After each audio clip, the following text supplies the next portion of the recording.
जय हिंद दोस्तों, मैं अनूप कुमार आपके अपने YouTube चैनल एग्जाम जय काव्य एकेडमी पे आपका स्वागत करता हूँ। देखिए बच्चे, आप आज फिर मैं आप लोगों के सामने डेली करंट अफेयर लेकर फिर आया हूँ और कुछ उसके महत्वपूर्ण क्वेश्चंस। आइए समय न व्यर्थ करते हुए सीधे क्वेश्चंस पे चलते हैं। देखिए पहला क्या है, डिस्टेंस लर्निंग एवं ऑनलाइन पाठ्यक्रमों को केंद्रीय अनुदान आयोग ने मान्यता दी। जो पहले डिस्टेंस लर्निंग और ऑनलाइन पाठ्यक्रम हुआ करते थे, उसकी जो डिग्रियां थी, जैसे कि आप किसी चीज में किसी जॉब में नौकरी ले लेते थे तो डॉक्यूमेंट वेरिफिकेशन में इन डिग्रियों को अमान्य कर दिया जाता था। तो उसी को लेके केंद्रीय अनुदान आयोग ने एक रणनीति तैयार की और उन्होंने कहा जो डिस्टेंस लर्निंग मान्यता प्राप्त विश्वविद्यालय होंगे उनकी डिग्रियों को कोई नकार नहीं सकता, वह सक्षम है किसी भी नौकरी को पाने के लिए। ठीक है बच्चा। अगला UNDP ह्यूमन डेवलपमेंट इंडेक्स 2022 में अभी हाल ही में जारी किया है। तो भारत का स्थान अब 132वां हो गया है, पहले से कम हुआ है।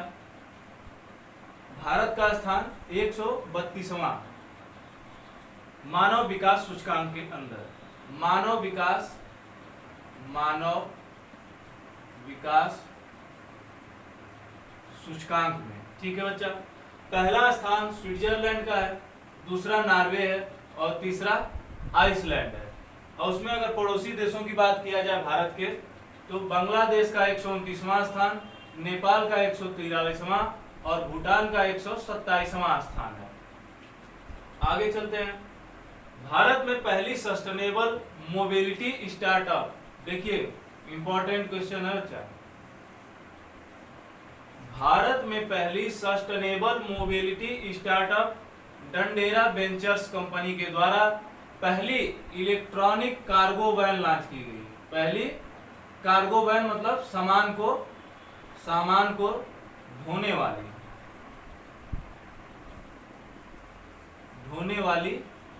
वैन।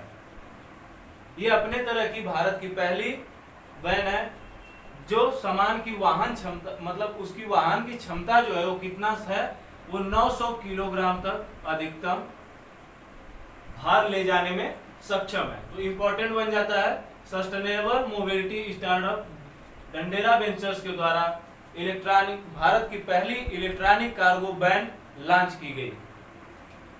अगला है केंद्र राज्य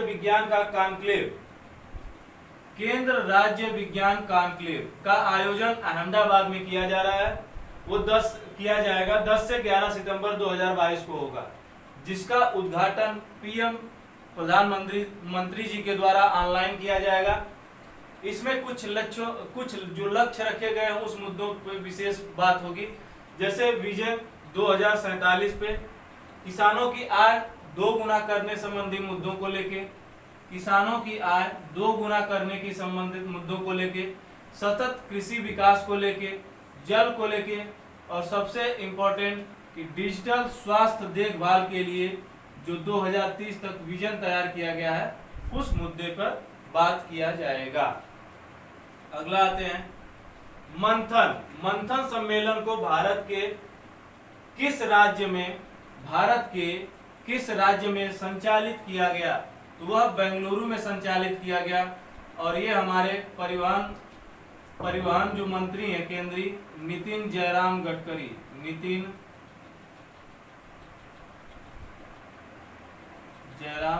गडकरी के द्वारा किया गया। 9 सितंबर 2022 को किस राज्य ने इंदिरा गांधी शहरी रोजगार योजना का प्रारंभ किया, तो वह राजस्थान है। आप लोग जानते थे पहले से मनरेगा चलती थी, वह ग्रामीण क्षेत्रों के लिए हुआ करती थी, लेकिन यह अर्बन है, मतलब शहरी है। पहली बार भारत के किसी राज्य ने ऐसी योजना को लॉन्च किया है। मतलब इस योजना के तहत जैसे आपको मनरेगा के तहत 100 दिन या 120 दिन का रोजगार दिया जाता था ग्रामीण क्षेत्रों में, वैसे ही इस इंदिरा गांधी शहरी रोजगार योजना के तहत शहर के लोगों को मिनिमम 100 दिन का रोजगार दिया जाएगा। अगला है, ठीक है, हाल ही में संपन्न स्विट्जरलैंड के ज्यूरिख में संपन्न डायमंड लीग फाइनल मुकाबले में नीरज चोपड़ा ने फाइनल मुकाबले को जीता है, जो भाला को 88.44 मीटर फेंक के इस उपलब्धि को हासिल किया। तो यह इनका चौथा सबसे ज्यादा दूर तक फेंका जाने वाला यह रिकॉर्ड है। अगला है, फिट इंडिया फ्रीडम मोटो राइड्स। फिट इंडिया फ्रीडम मोटो राइड्स का अभी आयोजन किया गया नई दिल्ली में अमित शाह के द्वारा। इसकी शुरुआत 29 अगस्त 2022 को की गई थी। फिट इंडिया फ्रीडम मोटो राइड्स यह किसके उपलक्ष्य में किया गया है, किसके समारोह को? तो 29 अगस्त को आप लोग जानते हैं कि क्या मनाया जाता है, मेजर ध्यानचंद का जन्म हुआ था, और उन्हीं के उपलक्ष्य में जो खेल दिवस आयोजित किया जाता है वो 29 अगस्त को ही आयोजित किया जाता है। बोलकर तुर्क चिली, ठीक है, संयुक्त मानवाधिकार के नए उच्चायुक्त के रूप में शपथ लिया। तो वर्तमान में नए संयुक्त मानवाधिकार के नए उच्चायुक्त कौन हो गए? तो बोलकर तुर्क चिली, जो कहाँ के हैं? ऑस्ट्रेलिया के हैं। अगला है, भारत अमेरिका के बीच समुद्री सुरक्षा वार्ता का आयोजन। भारत और अमेरिका के बीच समुद्री सुरक्षा योजना के तहत वार्ता की गई और उसका आयोजन किया गया ताकि हम अपनी समुद्री सीमाओं को सुरक्षित रख पाए। अगला, India water pitch pilot scale startup.